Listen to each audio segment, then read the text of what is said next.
ছেলের বিয়ের তারিখ ফিক্সড করে আসলে, তাও আবার আমাকে না জানিয়ে।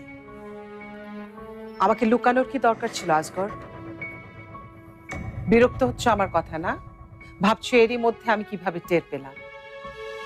আমার ছেলেটা তোমার মতো হয়নি আজগর। সে আমাকে সব বলে দিয়েছে। সে আমাকে এও বলেছে তুমি তাকে কিভাবে ইমোশনাল ব্ল্যাকমেল করছো। রাশিদা, আমার মনে হয় না এসব নিয়ে আর কোনো কথা বলা আছে। অবশ্যই আছে। তুমি আর তোমার ভাই এসব ঠিক করেছো, কিন্তু তোমার একটিবারের জন্য মনে হলো না তোমাদের দুজনের মাঝখানে আমাদের কোনো জায়গা আছে, আমাদের কোনো গুরুত্ব আছে? তুমি যেভাবে দেখছো বিষয়টা তেমন নয় রাশিদা। ডাক্তার বলেছে ভাইজানের বেঁচে থাকার সম্ভাবনা খুবই কম, যে কোনো সময় উনি মারা যেতে পারেন। তাই সবকিছু এরকম তাড়াতাড়ি করতে হচ্ছে। তোমরা তোমরা সবাই আমার কাছে গুরুত্বপূর্ণ, তোমাদের সবার জায়গায় আমার কাছে আছে। এতদিন আমিও তাই ভাবতাম, আমিও তাই মনে করতাম। আমিও মনে করতাম আমি আমার ছেলে তোমার জীবনের একটা অংশ। আমরা তোমার জীবনটা ভরিয়ে রেখেছি,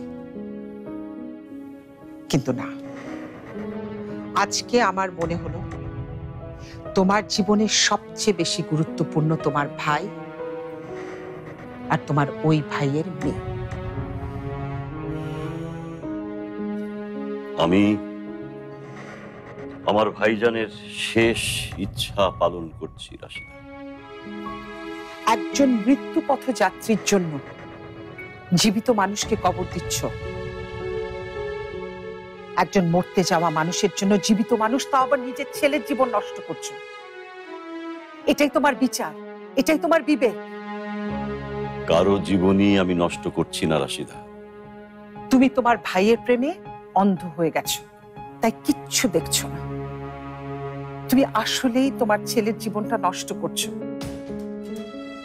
নিজের ইচ্ছার জন্য, নিজের জেদের জন্য আমার ছেলের আশা, আনন্দ, ইচ্ছা সব ধুলায় মিশিয়ে দিচ্ছ।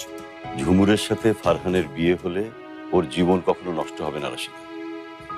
ঝুমুর খুব ভালো মেয়ে, তাই ভাইজান ওকে খুব ভালোভাবে মানুষ করেছে। আচ্ছা,